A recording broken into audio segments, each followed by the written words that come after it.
Hello friends, welcome to simple cooking Tamil. இன்றைக்கி நம்ம சேனலில் ரொம்பவே சிம்பிளான கல்யாண வீடுகளில் செய்யக்கூடிய ஒரு சேனக்கிழங்கு ரெசிபி தான் எப்படி செய்யறதுன்னு பார்க்க போகிறோம்.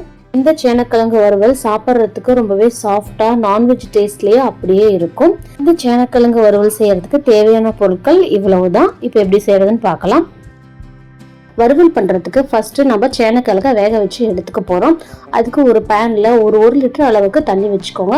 தண்ணி வச்சுட்டு இந்த மாதிரி க்யூப் சைஸில் கட் பண்ணி சேனக்கிழங்கை சேர்த்து நல்லா வேக வச்சுக்கலாம். ரொம்ப பெரிய பீஸாக சேர்த்துட்டீங்க அப்படின்னா சீக்கிரம் வேகாது. அதனால ஓரளவுக்கு மீடியம் சைஸ் பீஸஸை சேர்த்துட்டு தேவைக்கேற்ப 1/4 டீஸ்பூன் அளவுக்கு உப்பு சேர்த்துட்டு இதை ஒரு 80% வரைக்கும் நல்லா வேக வச்சு எடுத்து வச்சுக்கலாம்.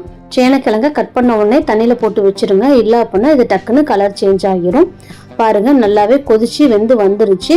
நீங்க ஒரு கரண்டியில ஒரு பீஸ் மட்டும் இந்த மாதிரி எடுத்து ஒரு ஸ்பூன்ல கட் பண்றப்ப ரொம்பவே ஸ்ட்ரெயின் பண்ணாம நல்லா ஸ்மூத்தா கட் ஆகி வரணும். அந்த பக்குவத்துக்கு இது வெந்திருக்கணும்.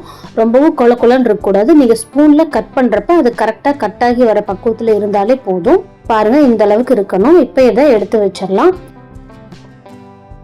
அடுத்ததா வறுவல் பண்றதுக்கு ஒரு பேன்ல 5 டேபிள் ஸ்பூன் வரைக்கும் எண்ணெய் சேர்த்துக்கோங்க. எண்ணெய் சேர்த்துட்டு நம்ம வேக வச்ச சேனக்கிழங்கு இதுல சேர்த்துட்டு எண்ணெயிலேயே மீடியம் ஃப்ளேம்ல ஒரு 3 நிமிஷம் வரைக்கும் இதை நல்லா ரோஸ்ட் பண்ணி எடுத்துக்கோங்க.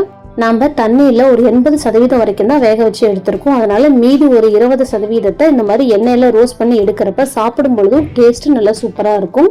இப்போ வறுத்த இந்த சேனக்கிழங்க ஒரு பாத்திரத்தில் மாற்றி வச்சுட்டு அதே கடாயில் 1/2 டீஸ்பூன் அளவுக்கு கடுகு, 1/2 டீஸ்பூன் அளவுக்கு சோம்பு, 1 டீஸ்பூன் அளவுக்கு கடலைப்பருப்பு சேர்த்துட்டு இதை நல்லா வறுத்துக்கலாம். நல்லா வறுத்ததுக்கு அப்புறமா ஒரு கொத்து கருவேப்பிலை, ஒரு பெரிய வெங்காயத்தை இந்த மாதிரி பொடி பொடியாக கட் பண்ணி இதுலேயே சேர்த்துக்கோங்க. நீங்கள் தேவைப்பட்டா மட்டும் இதில் இன்னும் கொஞ்சம் எண்ணெய் சேர்த்துக்கலாம். எனக்கு இதுவே கரெக்டாக இருந்துச்சு, அதனால நான் எக்ஸ்ட்ரா எண்ணெய் எதுவும் சேர்த்துக்கல. வெங்காயத்தை மீடியம் ஃப்ளேமில் வச்சுட்டு ஓரளவு வதக்கினதுக்கு அப்புறமா 1/2 டீஸ்பூன் அளவுக்கு இஞ்சி பூண்டு பேஸ்ட் சேர்த்துட்டு அதோட பச்சை வாசனை போகிற வரைக்கும் நல்லா வதக்கிக்கோங்க. இப்போ அடுத்ததாக இதில் ஒரு 1/2 தக்காளி பழத்தை இந்த மாதிரி பொடியாக கட் பண்ணி சேர்த்துக்கலாம். தக்காளி அதிகமாக சேர்த்துட்டா தக்காளியோட புளிப்பு தான் அதிகமாக இருக்கும். அதனால 1/2 பழம் சேர்த்துக்கிட்டாலே போதும். இப்போ இதில் ஒரு 1/2 டீஸ்பூன் அளவுக்கு உப்பு, 1/2 டீஸ்பூன் அளவுக்கு தனி மிளகாத்தூள், 1/4 டீஸ்பூன் மஞ்சத்தூள், 1/4 டீஸ்பூன் அளவுக்கு சாம்பார் பொடி சேர்த்துட்டு ஒரு 1/4 கப் அளவுக்கு மட்டும் தண்ணி சேர்த்துட்டு இது எல்லாத்தையும் நல்லா ஹை ஃப்ளேம்லேயே ஒரு 2 நிமிஷம் வரைக்கும் நல்லா கொதிக்க விடுங்க. அதுலேயே இந்த மசாலாவோட பச்சை வாசனை எல்லாம் போகி தக்காளியும் நல்லா வெந்து வந்துடும். ஓரளவுக்கு தண்ணி எல்லாம் சுண்டி எண்ணெய் பிரிஞ்சு வந்ததும் நம்ம வேக வச்சு வறுத்து எடுத்து வச்சிருக்கோம் இல்லைங்களா சேனக்கிழங்கு, அதை இதில் சேர்த்துக்கலாம். இந்த கிழங்கு சேர்த்ததுக்கு அப்புறமா அடுப்பை லோ ஃப்ளேமுக்கு குறைச்சி வச்சுட்டு இது எல்லாத்தையும் நல்லா ஒரு டைம் கலந்து விட்டுறலாம். இப்போ இதை நல்லா கலந்து விட்டதுக்கு அப்புறமா ஒரு 2 கொத்து புதினா, கொஞ்சமாக கொத்தமல்லியை இந்த மாதிரி பொடி பொடியாக கட் பண்ணி இதில் சேர்த்துட்டு நல்லா மிக்ஸ் பண்ணி விட்டுருங்க. புதினா சேர்க்குறப்போ நல்லா கல்யாண வீட்டில் சாப்பிட்ற மாதிரி அதே ஸ்மெல்லோட சூப்பராக இருக்கும். இந்த சேனக்கிழங்கு வறுவல் நல்லா காரசாரமாக இருக்கும். இந்த ரெசிபியை உங்கள் வீட்லேயே கண்டிப்பாக ட்ரை பண்ணி பாருங்கள். இந்த ரெசிபி கூட ரச சாதம், தயிர் சாதம் எல்லாமே ரொம்பவே சூப்பரான மேட்சாக இருக்கும்.